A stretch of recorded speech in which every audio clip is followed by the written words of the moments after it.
महाभारत आदि पर्व अध्याय 4। लोमहर्षण के पुत्र सूत पौराणिक उग्रश्रवा नैमिषारण्य में कुलपति सौनक के 12 वर्ष तक चलने वाले यज्ञ में आए हुए ऋषियों के समीप उपस्थित हुए। पुराणों का स्वाध्याय किए हुए वह पौराणिक दोनों हाथ जोड़कर बोले, आप लोग इस समय क्या सुनना चाहते हैं? मैं इस समय क्या कहूँ? ऋषि लोग उससे बोले, हे लोमहर्षण के पुत्र, हम लोग विविध कथा सुनने के अभिलाषी होकर तुमसे जो पूछे तुम वह सब वर्णन करना। परंतु भगवान सौनक इस समय अग्निगृह में बैठे हुए हैं, जो देवासुर संबंधी संपूर्ण कथाएं जानते हैं और जो मनुष्य, सांप तथा गंधर्व के संपूर्ण कथाओं को आप जानते हैं।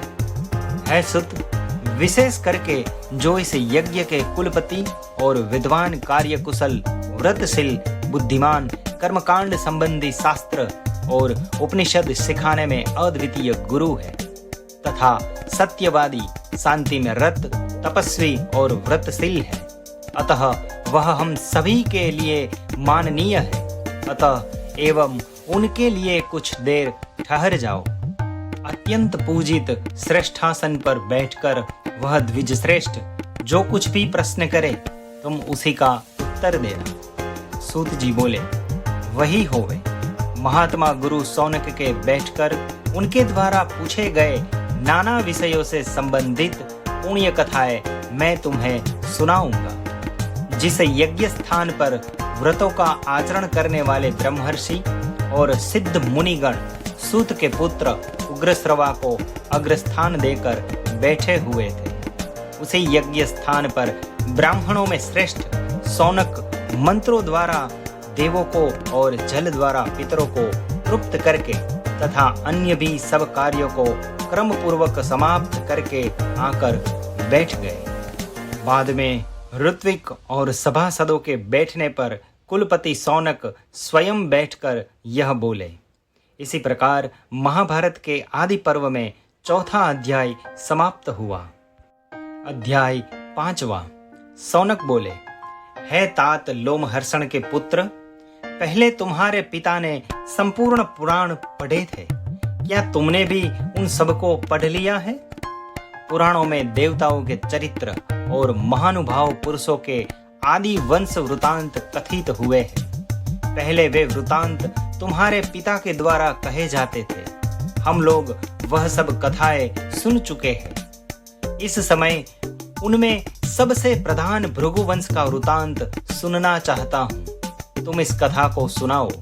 हम लोग एक चित्त होकर तुम्हारी बात सुनने के लिए तैयार हैं। सूत बोले, हे द्विजश्रेष्ठ, आप महात्माओं ने जिन विषयों को पुराणों में पढ़ा है और वैशंपायन आदि द्विजवरों ने भी पहले कहा है और मेरे पिता ने जिन विषयों को पढ़ा है मैंने भी उन सब विषयों को पिता से भली भांति पढ़ लिया है। हे भृगुनंदन, इंद्र, अग्नि और मरुतों के द्वारा देवों द्वारा पूजित उस श्रेष्ठ प्रवर वाले भृगुवंश को आप सुनिए। हे महामुने ब्राह्मण, मैं पहले उस भृगु संबंधी वंश ही का पुराण के आधार पर कथाओं से युक्त यथावत वर्णन करता हूँ। भृगु के बड़े स्नेह पात्र पुत्र च्यवन नाम के भृगुवंश में उत्पन्न हुए। च्यवन के भी परम धार्मिक पुत्र प्रमति हुए। प्रमति के भी धृताची के गर्भ से औरस पुत्र रुरु उत्पन्न हुए। आपके पूर्व पितामह रुरु के ब्रह्मद्वार के गर्भ से वेदज्ञ, धर्मज्ञ सुनक नामक पुत्र का उत्पन्न हुआ। वे तपस्वी, यशस्वी, शास्त्रज्ञ, ब्रह्मज्ञ, परम धर्मशील, सत्यशील, जितेंद्रिय थे। सौनक बोले, हे सुतपुत्र, जिस कारण महात्मा भृगुनंदन की च्यवन के नाम से प्रसिद्धि हुई वह कारण पूछने वाले मुझे आप बताइए। सूत जी बोले, महर्षि भृगु जी की उत्तम परम प्रिय सुप्रसिद्ध पुलोमा नाम की एक स्त्री थी। उसमें भृगु के वीर्य से उत्पन्न होने वाला गर्भ स्थिर हुआ। है भृगुनंदन, उस यशस्वी भृगु से उस समानशील स्वभावशाली धर्मपत्नी पुलोमा में यथा समय गर्भ स्थिर होने पर धर्मधारियों में श्रेष्ठ भृगु के एक दिन नहाने के लिए चले जाने पर पुलोम नामक राक्षस उनके आश्रम के पास आ गया। आश्रम के भीतर घुसकर वह राक्षस अनिंदित भृगु पत्नी को देखकर हृदय में काम के प्रविष्ट हो जाने के कारण काम पीड़ा से व्याकुल होकर अचेतन सा हो गया। सुदर्शना पुलोमा ने आश्रम में आए हुए उस राक्षस को वन के फल मूलों से सत्कार करने के लिए आमंत्रण दिया। हे ब्राह्मण, तब हृदय में रहने वाले काम से पीड़ित तथा उसे हरने की इच्छा करने वाला वह राक्षस उस अनिंदित परम रूपमयी रमणी को वहां देखकर बहुत प्रसन्न हुआ। अनंतर उस राक्षस ने अग्निगृह में प्रज्वलित जातवेदा अग्निदेव को देखा और तब उस जलते हुए अग्निदेव से पूछा, हे अग्ने, तुम सत्यभाषी हो, मैं तुमसे सत्य बात पूछता हूँ, सत्य बोलो कि यह किसकी स्त्री है।